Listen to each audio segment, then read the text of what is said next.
और फिर से न्यूज ऑन बिहार 24.com में आप सभी का स्वागत है। विद्वानों की धरती मधुबनी अब मजदूरों की धरती में तब्दील है। प्रशांत किशोर।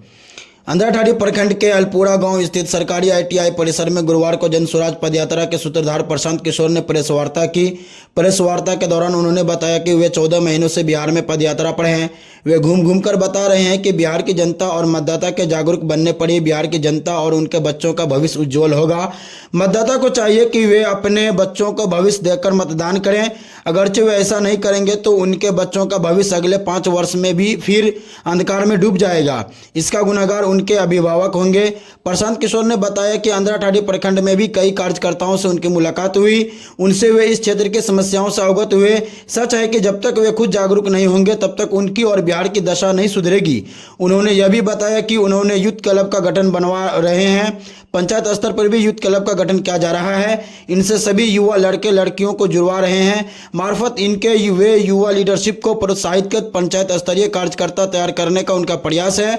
उन्हीं कार्यकर्ताओं में से ही पंचायत स्तरीय चुनाव लड़वाया जाएगा।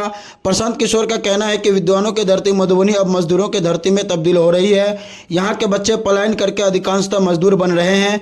प्रशांत किशोर ने बताया कि नीतीश कुमार बतौर मुख्यमंत्री बिहार की दिशा और दशा सुधारने में विफल है। आप सभी से अनुरोध है कि इस चैनल को सब्सक्राइब कर लें और आगे तक शेयर करें। धन्यवाद। काम कर रहे हैं मेरे भाई, बीजेपी वाले इतना काम नहीं कर रहे हैं जितना हम कर रहे हैं और हम उनके सपोर्ट में हैं। बीजेपी की सबसे बड़ी हार पिछले 5 वर्ष में कहाँ हुई? पश्चिम बंगाल में। अब बीजेपी वाले अपने टीम को ही भेज के बंगाल में अपने ही आपको हरवा लिया उन्होंने। तो यहाँ पर ये टिप्पणी करने वाले वो लोग हैं जिनको मुफ्त में वोट लेने का आदत लग गया है। भाजपा का डर दिखाकर लालू नीतीश को जो वोट मिलता है, अब उनको डर लग रहा है कि वो मुफ्तखोरी खत्म हो जाएगी। भाजपा वालों को भी लालू का डर दिखाकर जो वोट मिलता है उनकी भी मुफ्तखोरी खत्म हो जाएगी। उनको लग रहा है कोई तीसरा विकल्प बन जाएगा तो ये मुफ्त में जो वोट आता है, आप लोग पत्रकार है, आपको मालूम है कि यहाँ वोट ना लालू का है ना भाजपा का है। वोट यहाँ उल्टा है, लालू के डर से भाजपा को है, भाजपा के डर से लालू को है।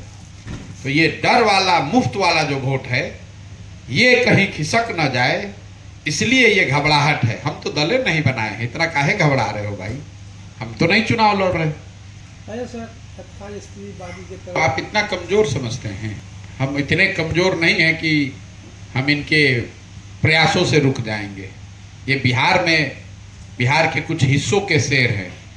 हमने देश के हर बड़े राज्य में जाकर उन सामने से वहाँ के मजबूत आदमी के खिलाफ लड़कर चुनाव जिताया, हराया है। हम इनसे डरने वाले हैं? अगर सीना ठोक कर चल रहे हैं, कोई रोक पाया? और ये रोक पाएंगे हमको? दम है तो रोक के दिखा दे। किसी से नहीं डरते, ये क्या हमको डराएंगे? बंगाल में भाजपा आपको डरा ही नहीं पाई, ये हमको बिहार में डरा देंगे? कमजोर समझते हैं। आपके क्षेत्रवासियों को, मधुबनी के लोगों को ये जरूर मैं कह रहा हूँ कि अपने गौरवशाली इतिहास पर पीठ ठोकना बंद करो। मधुबनी में जब मैं आया तो लोगों ने कहा भैया ये विद्वानों की जमीन है, विद्वानों की भूमि रही है। मैं कहता हूं कि अब आप विद्वानों की जमीन नहीं है, आप मजदूरों की जमीन है। सबसे ज्यादा आपके बच्चे पलायन कर रहे हैं सीतामढ़ी मधुबनी के एरिया से। विद्वानों के जमीन कभी थे, आज आप मजदूरों के जमीन बन गए हैं। और इसके लिए कहीं ना कहीं आप और हम सब दोषी हैं। जिन नेताओं ने इसको इस दशा में पहुंचाया है, उन नेताओं को हमने चुनकर बैठाया है। अगर आप और हम नहीं सुधरिएगा तो ये कथा कहानी का हिस्सा बन जाएगा कि मधुबनी में कभी विद्वान लोग पैदा होते थे, अब यहाँ पर खाली मजदूर पैदा हो रहा है। और ये दुखद स्थिति है।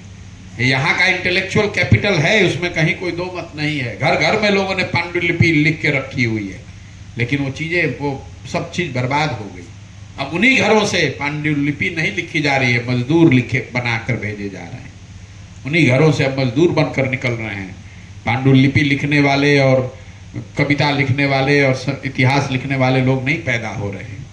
ये आपके लोगों को ये संदेश देना चाहते हैं। मैं कुछ अच्छी बात अननेसेसरी नहीं कहना चाहता हूँ कि भैया हमारा ये, हमारा मखान, हमारा मांस, हमारा, वो कहने की बात हो, कविताओं और कहानियों में रह गया है। जीवन की सच्चाई ये है